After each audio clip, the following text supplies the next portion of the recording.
Hey guys, welcome back here to Advanced Bass Fishing, and appreciate you guys swinging by the channel to check out today's video.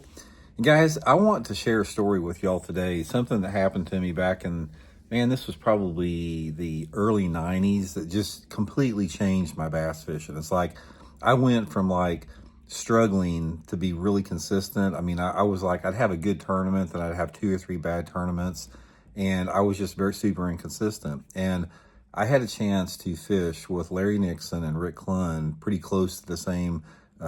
We drew each other out in tournaments, and over about a year period. And I learned some lessons from fishing with Larry and Rick that it just completely changed my fishing, how I approached it, and the success I had and the consistency. So I'm going to share with you guys what that was in today's video, and definitely think it's going to help you guys out as well. Also, guys, before we get started, just a big thank you, man. Thank you for everybody that's been supporting Advanced Bass Fishing here by using all the links I put in every video description. Guys, if you like the channel, there's 2 things you can do to help it out, the content. Subscribe to the channel, consider being a channel member, and just using bookmark that Tackle Warehouse link that I have in the description of every video. I know you guys get tired of hearing about that, but that's really the only reason that I'm doing YouTube channels or YouTube video, because YouTube's made it very tough on everybody that doesn't do stuff like that, so I really appreciate that. Okay, guys, I had a chance back in the past, the old Bassmaster tournaments, it was like a pro on pro. It wasn't there, we didn't have the pro-ams. You drew another pro or boater in the tournament, and you had to split the day up. You got half the day to fish where you wanted to, and you could be in the front of the boat, and then the other angler you're with could fish where he wanted to half the day. And obviously, as you can imagine, it was terrible.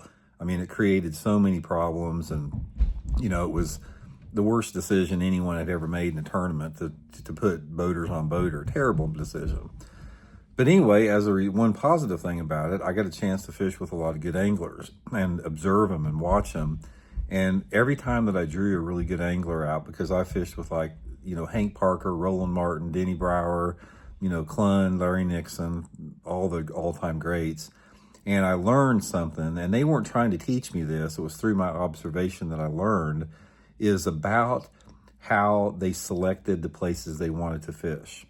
And once I learned this, after watching them and seeing how they do it, it changed everything, because I was approaching it all wrong. It's like, when I'd go out trying to find fish, I would just like haphazardly just go out and fish anything that looked good. I mean, if I saw a good looking rocky bank, I'd go fish it. If I saw a tree in the water, I'd go fish it.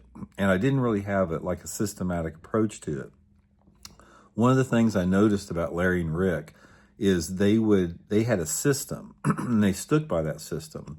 And the system was to find an area that they thought had the potential to do well. Now, this area, it could be a lot of different things. It could be a big, long grass flat. It could be, the last third of a major creek arm. It could be, a mile-long stretch of riprap, whatever.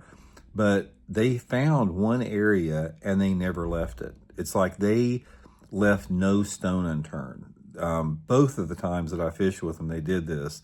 They got into their area, and they would just stay on the trolling motor and fish everything. They wouldn't target like one specific thing.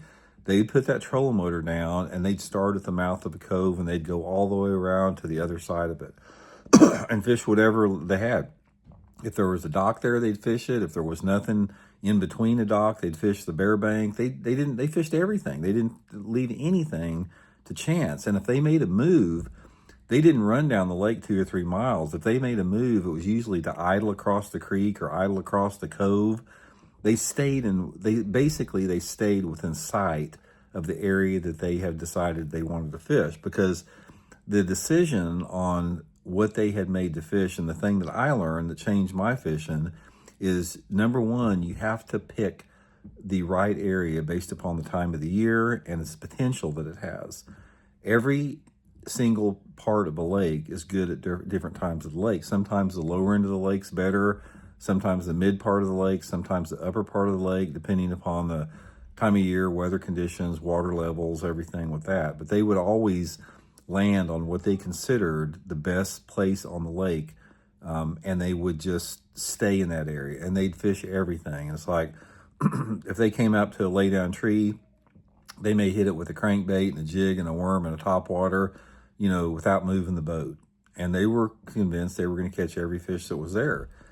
So when I started doing this, how it changed my fishing, instead of this random haphazard approach to bass fishing that I'd always had, I would sit down and study the lake. Before I got there, I'd study the lake maps.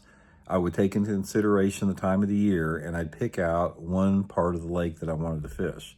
Now, in practice, sometimes it worked out and sometimes it didn't. If I got into an area that I wanted that looked good, and I went in there and I spent 75% of the day without a bite, then I pretty much threw it to the wayside. But if I got into an area where I started getting some bites here and there, and I knew the area had a lot of potential, and the potential exists in an area that has a big enough area to hold a large population of fish, and it has a diversity of cover, and it has good cover. So that cover could be lily pads, docks, lay down trees, rocks, or whatever. But that's the common thread that all Larry and Rick look for, is an area that could support a big population of fish, had a diversity of cover, and had some good cover. And ever since that I changed my approach to that and really stayed with that system, my consistency got so much better. I consistently made checks more. I consistently qualified for championships more. I didn't have good tournaments every tournament, but there's no way you can because there's so many variables in fishing. But there was a marked increase that was undeniable in the success that I had. So the piece of advice I want to give you guys in today's video is be very selective with the areas that you want to fish in, and don't give up on them. It's like, when you get into an area, try to leave no option unturned. And if you do that, what happens is you learn that area better than anyone else that's on the lake. If you spend all your time like in one bay or one big cove or one creek arm, and you don't go anywhere else, you know all the little subtleties and the nuances that are in that area that somebody that runs in there for an hour and fishes, they'll never be able to figure out.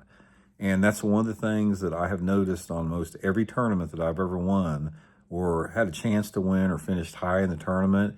It was exactly like those areas Rick talked about and Larry talked about. I got into an area, I stayed all day long, and if I wanted to make a move, it was usually just idling across the bay or something like that.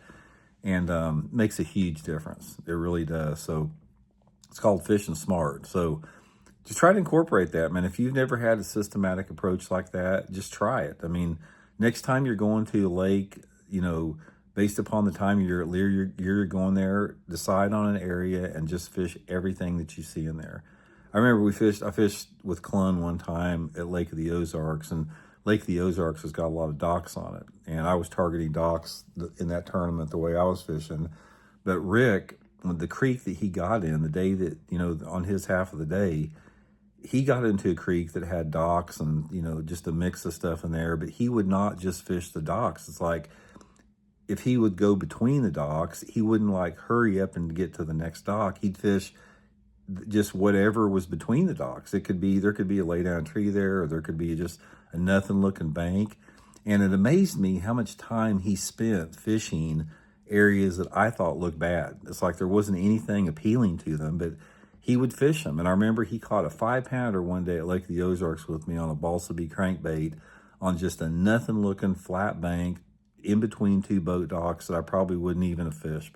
So important lesson I learned with that. So, guys, hope it helps you guys catch some, and we'll talk later.